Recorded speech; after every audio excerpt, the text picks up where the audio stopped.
Shane Tom Chacko ഇപ്പോൾ തമിഴ്നാട്ടിൽ. കഴിഞ്ഞ ബുധനാഴ്ച ഉണ്ടായ സംഭവങ്ങളൊക്കെ നമ്മൾ കണ്ടു. രാത്രി 10:15 വേദാന്ത ഹോട്ടലിലെ 314 നമ്പർ മുറിയിൽ ഷൈൻ ഉണ്ടായിരുന്നു. അതിലൊപ്പം പാലക്കാട്ടെ ഒരു മേക്കപ്പ് ആർട്ടിസ്റ്റ് മുർഷിദ് ഉണ്ടായിരുന്നു, കൂടെ ആനന്ദകൃഷ്ണൻ എന്ന ആൾ. പോലീസ് അവിടെ വന്നത് അതിൻ്റെ ഡാൻസ് ഓഫ് സംഘം എത്താൻ കാരണം അവിടെ ഒരു ഡ്രഗ്സ് ഡീലർ എത്തിയിരിക്കുന്നു എന്നുള്ള വിവരാടിസ്ഥാനത്തിലാണ്. അത് ഷൈൻ ടോം ചാക്കോയെ ഉദ്ദേശിച്ചല്ല പോലീസ് അവിടെ വന്നത്. അവർ വന്നിട്ട് ഷൈൻ്റെ മുറിയിൽ തട്ടി. മഫ്റ്റിയിലായിരുന്നു പോലീസ്. ഷൈന് തോന്നി തന്നെ എക്സൈസ് പിടിക്കാൻ വന്നതാണെന്ന്. ആലപ്പുഴയിലെ വലിയ ക്വാണ്ടിറ്റി അവിടെ നിന്ന് എക്സൈസുകാർ പിടിച്ചെടുത്തൊരു സിനിമ നിർമ്മാണവുമായും അതിൻ്റെ ഡയറക്ഷനൊക്കെ ആയിട്ട് ബന്ധമുള്ള ഒരു ലേഡിയിലായിരുന്നു. അത് ഹൈബ്രിഡ് കഞ്ചാവായിരുന്നു. 2-2.5 കോടി രൂപയുടെ കഞ്ചാവിൻ്റെ ഡീലിങ്സാണ് ആ സ്ത്രീ നടത്തിയിരിക്കുന്നത്. ആ സ്ത്രീയുടെ ഒരു കസ്റ്റമറാണ് ഷൈൻ ടോം ചാക്കോ. അത് പോലീസിന് എക്സൈസിന് മനസ്സിലായി. അതിൻ്റെ നടപടിയായിട്ട് അവർ മുന്നോട്ട് പോവുകയാണ്. എപ്പം വേണമെങ്കിലും ഷൈൻ ടോം ചാക്കോയെ അറസ്റ്റ് ചെയ്യാൻ സാധ്യതയുണ്ട്. ഇവിടെ വാതിലിൽ വന്ന് മുട്ടിയപ്പം അവിടുത്തെ വേദാന്ത ഹോട്ടലിൻ്റെ റിസപ്ഷനിൽ നിന്ന് കൊടുത്ത വിവരമാണോ എന്തോ, അയാൾ പേടിച്ച് അതിൻ്റെ ജനലിൽ കൂടെ ചാടി അവിടെ 2ാം നിലയുടെ ഷീറ്റിന് മുകളിൽ ചെന്ന് വീണു. അത് പൊട്ടി താഴെയുള്ള സ്വിമ്മിംഗ് പൂളിൽ വീണു. നല്ല ഒരു സർക്കസുകാരൻ്റെ, നല്ല ഒരു സിനിമാ സ്റ്റണ്ടുകാരൻ്റെ ശൈലി തന്നെയായിരുന്നു അയാൾ ചാടി മറിഞ്ഞ് ഓടി രക്ഷപ്പെട്ടത്. വെളിയിലുള്ള ഒരു 2 വീലർ അതിൽ കയറി രക്ഷപ്പെട്ടു. അയാളുടെ മുറിയിൽ നിന്ന് ഡാൻസ് ഓഫ് പരിശോധിച്ചിട്ട് കൊക്കൈറ്റ് അംശങ്ങളൊന്നും കിട്ടിയിട്ടില്ല. അവിടെ ഉണ്ടായിരുന്ന 2 പേരുടെ കയ്യിൽ നിന്നും ലഭിച്ചിട്ടില്ല. സ്വാഭാവികമായിട്ട് അതിന് യാതൊരു കേസും എടുക്കാൻ പറ്റില്ല. ഒരു കെട്ടിടത്തിന് മുകളിൽ ചാടി ഒരാൾ ഓടിയതിന് ഒരു ഓഫൻസും ഇല്ല. അത് മിടുക്കുള്ളവർ ഓടി ചാടി രക്ഷപ്പെടും, അല്ലാത്തവർ പരിക്കേറ്റ് അവിടെ കിടക്കും. ഇവിടെ ഷൈൻ ടോം ചാക്കോ നല്ല സ്റ്റണ്ട് മാസ്റ്ററാണ്, പ്രത്യേകിച്ച് ഡ്രഗ്സ് അടിക്കുന്നവനാണ്. അതുകൊണ്ട് ഇതുപോലെയുള്ള ചാട്ടവും മറിച്ചിലൊക്കെ സ്വാഭാവികമായിട്ട് അങ്ങ് പൊക്കോളും. അയാൾ അവിടുന്ന് നേരെ ആ 2 വീലറിൽ ബോൾഗാട്ടി പാലസ്, അവിടുത്തെ 5 സ്റ്റാർ ഹോട്ടൽ അറിയാം നമുക്ക്, ബോൾഗാട്ടി പാലസ്, അവിടെ ആ ഹോട്ടലിൻ്റെ പാലസിൻ്റെ വെളിയിൽ, ഗേറ്റിന് വെളിയിൽ 2 വീലർ വെച്ചു. അതിനുശേഷം അകത്തോട്ട് കയറി. അവിടെ 10:42 അവിടെ ഒരു മുറിയെടുത്തു. മുറിയെടുത്തിട്ട് കുറച്ച് നേരം അവിടെ തങ്ങി. അതിനുശേഷം ഒരു 3:40 അവിടെ നിന്ന് ഇറങ്ങി. അവിടുത്തെ ബില്ലെല്ലാം ക്ലിയർ ചെയ്തു. ഇറങ്ങി ഹോട്ടലിൽ വെളിയിൽ നിർത്തിയ വെള്ള കാറിൽ കയറി സ്ഥലം വിട്ടു. ഇപ്പോഴത്തെ പ്രസന്റ് ലൊക്കേഷൻ അത് തമിഴ്നാട്ടിലാണ്. ഏതായാലും നല്ല ബുദ്ധിപൂർവം തന്നെയാണ് ഷൈൻ ടോം ചാക്കോ കളിച്ചത്. കാരണം ആരും പ്രതീക്ഷിച്ചിട്ടുണ്ടാവില്ല ഈ ഹോട്ടലിൽ ചാടി ഇറങ്ങി എവിടെയെങ്കിലും കാറിലോ 2 വീലറിലോ കയറി, അല്ലെങ്കിൽ ഏതെങ്കിലും വീട്ടിൽ ചവയെ പ്രാപിച്ചു വന്നു. പക്ഷെ ആരും പ്രതീക്ഷിക്കാത്ത രീതിയിൽ ബോൾഗാട്ടി പാലസിൽ 5 സ്റ്റാർ ഹോട്ടലിലാണ് പോയത്. ഡ്രഗ്സ് വിറ്റും സിനിമയിൽ നിന്നൊക്കെ ഇഷ്ടംപോലെ പണം ഉള്ളതുകൊണ്ട് ഓൺലൈനിൽ എവിടെയും ചെന്ന് കയറി പണം അടച്ച് പോകാൻ കഴിയും. ഒരു ദിവസം തന്നെ 4-5 ഹോട്ടലിൽ ഇതുപോലെ മാറി താമസിക്കാൻ കഴിയും. അതിനുള്ള പണമുണ്ട്. ഏതായാലും ആള് രക്ഷപ്പെട്ടു, തമിഴ്നാട്ടിലെത്തി. ഇതിനകത്ത് ഒരു ഒഫൻസുമില്ല. അയാൾ മൂവ് ചെയ്യുന്നു, സഞ്ചരിക്കുന്നു. പക്ഷെ അതിനുശേഷം അയാൾ പോലീസിനെ, എക്സൈസിനെ കളിയാക്കിക്കൊണ്ട് ഒരു സോഷ്യൽ മീഡിയയിൽ ഒരു കമന്റ് ഇട്ടിട്ടുണ്ട്. അതവിടെ കിടക്കട്ടെ. പക്ഷെ ഇപ്പം ബിൻസി അലോഷ്യസ് എന്ന ഒരു സിനിമാ നടി ഇയാൾക്കെതിരായിട്ട് പറഞ്ഞിരിക്കുന്നു. ഇയാൾ മോശമായിട്ട് ലൊക്കേഷൻ സ്ഥലത്ത് പെരുമാറി. ഇയാളുടെ വായിലെ ഇയാൾ ഒരു പൊടി, വെളുത്ത പൊടി വായിലോട്ടിട്ടു. പിന്നെ അവിടുത്തെ മേശപ്പുറത്ത് തുപ്പി വെച്ചു. അപ്പോൾ 2 കാര്യങ്ങൾ, 2 ഒഫൻസാണ് അവിടെ.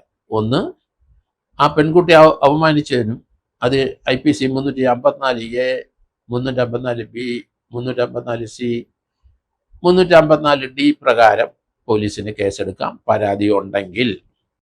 അതേസമയത്ത് അവിടെ ഡ്രഗ്സ് ലഹരി ഉപയോഗിച്ചതായിട്ട് പറയുന്നുണ്ട്.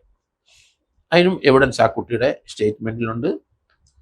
അപ്പം ഇതിനെ സംബന്ധിച്ച് ഒരു കംപ്ലൈൻറ്റ് ആ പെൺകുട്ടി വിൻസി അമ്മയ്ക്ക് കൊടുത്തിട്ടുണ്ട്. അമ്മ ഇയാൾക്ക് നോട്ടീസ് കൊടുത്തിട്ടുണ്ട്. അതേപ്പറ്റി അവരൊരു എൻക്വയറി നടത്തും. ഒരു ഇൻറ്റേർണൽ എൻക്വയറി നടത്തി നടപടി എടുക്കട്ടെ. അതേസമയത്ത് സിനിമ പ്രൊഡ്യൂസേഴ്സ് അസോസിയേഷൻ ഫെപ്കയും അവരും നടപടിയായിട്ട് മുന്നോട്ട് പോകും. പക്ഷെ ഇവർക്ക് ആർക്കും, അമ്മയ്ക്കോ ഫെപ്കയ്ക്കോ സിനിമ പ്രൊഡ്യൂസേഴ്സ് അസോസിയേഷൻകാർക്ക് ആർക്കും ഒരു കോഗ്നിസബിൾ ഒഫൻസ് ഉള്ള ഒരു മാറ്റർ കൈകാര്യം ചെയ്യാൻ അധികാരമില്ല, അവകാശമില്ല. അത് പോലീസ് റിപ്പോർട്ട് ചെയ്യണം. ഇവിടെ ആ പെൺകുട്ടിയെ അവമാനിച്ചു എന്ന് ആ പെൺകുട്ടി തന്നെ പറഞ്ഞു. അതിനവര് കംപ്ലൈന്റ് കൊടുക്കാൻ തയ്യാറല്ലെങ്കിൽ അതങ്ങ് വിട്ടേരെ. അതുപോലെയുള്ള സംഭവങ്ങൾ ധാരാളം സിനിമയിൽ നിത്യം നടക്കുന്ന കാര്യങ്ങൾ. അതിനകത്ത് കംപ്ലൈന്റ് ഇല്ലെങ്കിൽ പോലീസിന് അതിനൊരു നടപടി എടുക്കേണ്ട ഒരു ആവശ്യമില്ല. അപ്പോൾ അതേ സമയത്ത് അതിനോടൊപ്പം ലഹരിയുടെ കാര്യം കൂടെ വന്നിട്ടുണ്ട്. അത് സിനിമാ മേഖലയിലുള്ളവരോ നടിയോ അല്ലെങ്കിൽ അമ്മയോ ഫെപ്കയോ ആരും കൈകാര്യം ചെയ്യാൻ അവർക്ക് അവകാശമില്ല.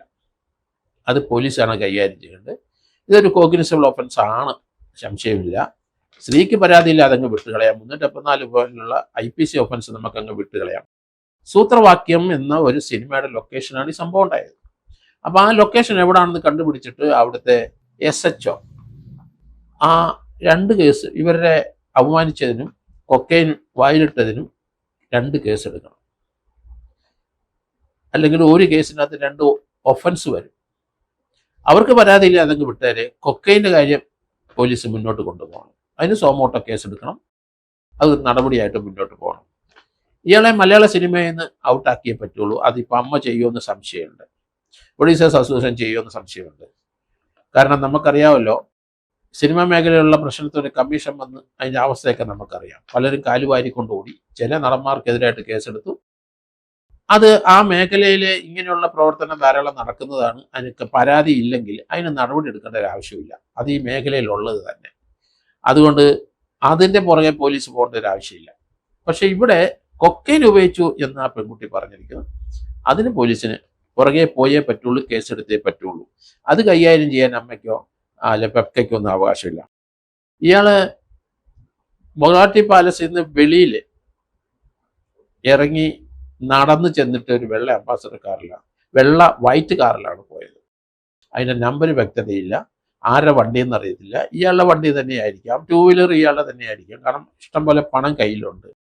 ഇയാൾ കൊക്കൈന് അല്ലെങ്കിൽ ഡ്രഗ്സുകൾ അല്ലെന്നുണ്ടെങ്കിൽ കഞ്ചാവ് ഹോൾസെയിൽ ഡീലറാണ്. അതിപ്പോൾ എക്സൈസിൻ്റെ അവിടെ 2,62,00,000 രൂപയുടെ വിലയുള്ള ആ ഹൈബ്രിഡായിട്ടുള്ള കഞ്ചാവ് വിറ്റതായിട്ട് ആ സ്ത്രീ പറയുന്നുണ്ട്. അതിലൊരു കസ്റ്റമർ ഷൈൻ ടോം ചാക്കയാണ്, ശ്രീനാഥ് വാസിയും ഉണ്ട് എന്ന് പറയുന്നു. എന്തായാലും ഈ 2 താരങ്ങളെ മലയാള സിനിമയിൽ നിന്ന് ഔട്ടാക്കാൻ ഇവിടുത്തെ ഒരു പ്രൊഡ്യൂസർമാരും ഒരു സംവിധായകരും ചെയ്യില്ല എന്നാണ് എനിക്ക് ഉറപ്പ്.